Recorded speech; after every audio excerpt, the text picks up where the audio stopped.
Good evening and welcome to our Fox 5 Atlanta Facebook page coverage of election night, or should we say runoff night, in the race for Atlanta mayor between Mary Norwood and Keisha Lance Bottoms. It has all come down to this. Voters have voiced their choice. They went to the polls today to decide what has been a very close race thus far and a pretty high-profile one here in Atlanta. Joined by the Georgia gang now, Jeff Dickerson and Phil Kent, to analyze what's been going on. Gentlemen, any predictions tonight? Well, I'll start first. I'm going to say it'll be Mary Norwood by 1 or 2 points. Okay, so it's going to be a close race. Right. We're going to go right up to the wire. Right. Is Fulton County going to drag this on until Fulton County's going to drag this on, and we're not going to find out till Thursday afternoon, Tom. What do you think? Really. What are your predictions, though? Well, I really don't know. It's going to be really close. You know, 8 years ago, Kasim Reed was down by 5 points. Yeah. And pulled out the race by 712 votes. And so we just can't, it's too close to say. It really is. The rain could very well be a factor. Mm-hmm. Although that didn't start until late. It didn't start until late, but, you know, the polls were still open. And so we'll just have to wait and see. How tough is it to get voters to the polls, not once, but twice? Very tough. As you well know, runoffs are tricky. It's a low turnout race. And turnout is the key. I do agree with Jeff. It's going to be tight. And I might recall, if we go back 8 years ago when we had the first Norwood Reed race, that the unions get out the vote, Tom, as you well know. They're good at that. The unions were for Kasim Reed 8 years ago. Now they're all for Mary, especially the police and the fire unions. And I think that's important. And Jeff, what about the endorsements? The two candidates made a lot of who was going to come out and endorse them in this runoff election. Yeah. You had some pretty high-profile endorsements on both sides. Will that factor into the runoff race today? I think that it factors in. It's just a matter of how much it's going to factor in. We've seen some very prominent legendary Atlantans like Shirley Andrew Franklin. Young make early endorsements in the general election for Caesar Mitchell, for instance, and Caesar came in 6th. The endorsements just haven't factored in and haven't been as influential in swaying people's votes the way they have in years and decades past. You guys said, Phil, that it's going to be that middle section of the city, Old Fourth Ward, Midtown. Right. Those are going to be the votes that people that these candidates want to turn out. Will those folks turn out? Did the candidates spend the majority of their runoff time sort of in that midsection of Atlanta? You know, you're right. That is a battleground area.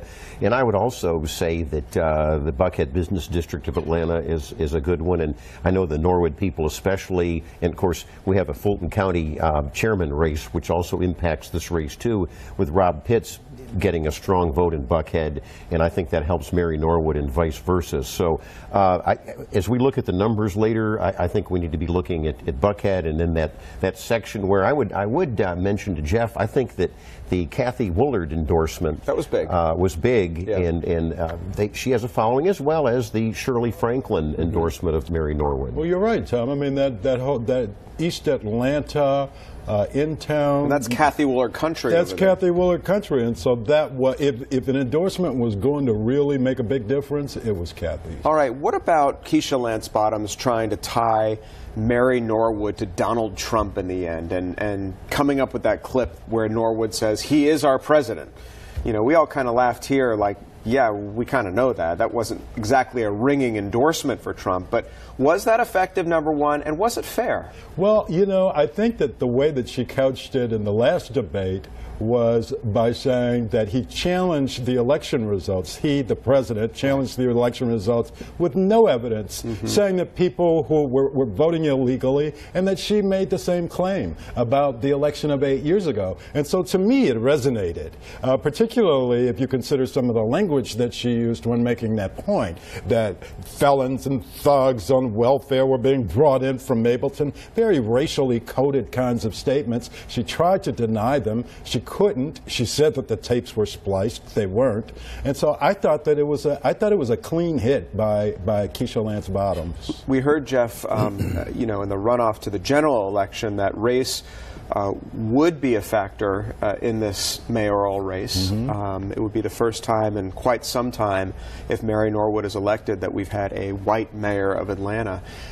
Is that a factor in this runoff race, and how much so is it? It's a huge factor, I think, particularly for older Atlantans, of an older generation, to have 44 years of African-American leadership in the city of Atlanta, and to see that turned around. But there's a lot of African-American support behind Norwood. There's a lot of African-American support for Norwood. I think that that's going to give her a tremendous boost and possibly an early advantage this evening, because she does have that support.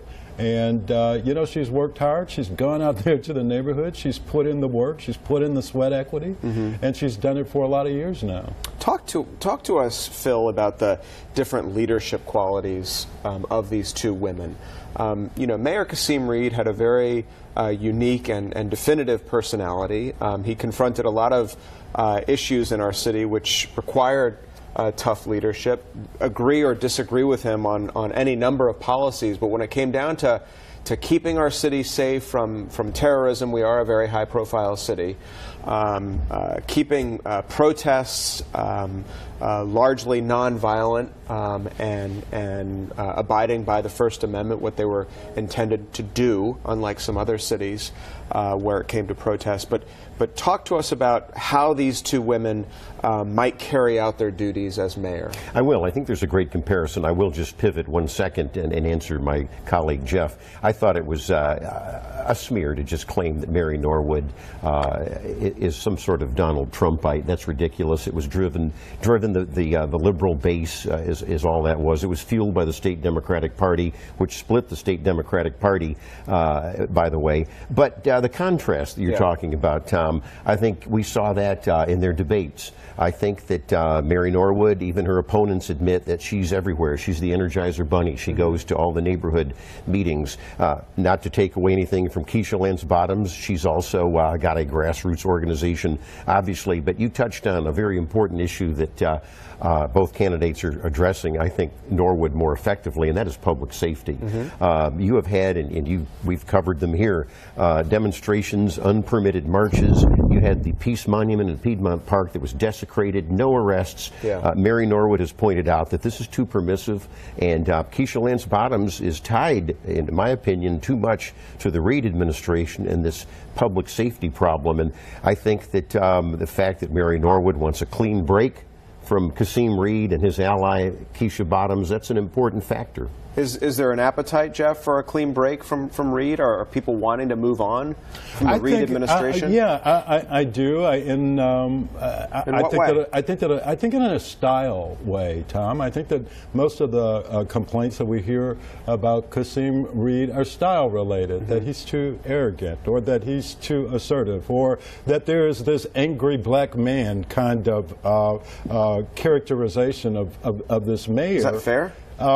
You know, I think that when you're in an office like this, you got to be who you are. You have to be who too. you are. Yeah. And you have to be tough. And we see that in Washington. Yeah, we do. We got a guy who's tweeting, and he's got all kinds of people around him trying to control him, but ultimately he is who he is. And I think that Kasim Reed, when you look at his record, he's been successful being who he is. A lot of people complain about his style, but do you complain about the fact that he went from $7 million in city reserves to $200 million? I don't hear a lot of complaints about that. Or that we've been able to sell off so many city properties that the city had on the books that they didn't need. Pont City Market, Underground Atlanta, Civic Center, the Turner Field, and to do all of these deals successfully, to bring all of these companies in, to have this powerful, potent alliance with the Republican governor in the State House. I think that it's been a successful administration in spite of any complaints about style. Well, Tom, I have to say, Jeff forgot something very important in this election. There's an ongoing federal corruption probe over contracting at the airport and elsewhere. It's a complete national embarrassment for this city. The Reed administration owns it. Already you've had, under Reed, the chief procurement officer, Adam Smith, admits to bribery, and he's going to jail. And this is what we're talking about with a clean break.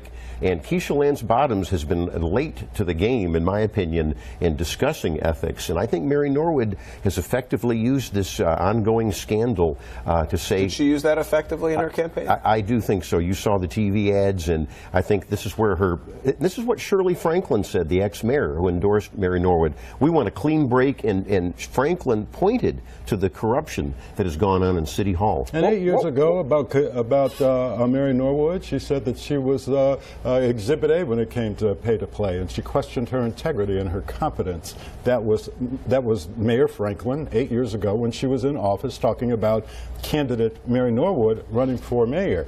And so, you know, this whole thing about corruption, Tom, is curious to me because you have one employee who was hired, by the way, by Shirley Franklin, and was kept in that role by Kasim Reed, out of 8,000 who has, you know, done something wrong. What was with the split between Shirley Franklin and Kasim Reed this time around? Why did she go with Norwood? I think that she went with Norwood the reason that Caesar Mitchell went with Norwood and a lot of other people, and that is out of their disdain for the current mayor. Mm-hmm. Well, why did we have that disdain? And we know that it's interesting that, Jeff, you compared Kasim Reed's temperament to Donald Trump's temperament because they both pick needless fights, and Kasim Reed has picked needless fights, many of them with prominent African Americans. Through the years, he's deliberately trashed the Franklin administration, his predecessor. That was not necessary. She was a fairly good mayor.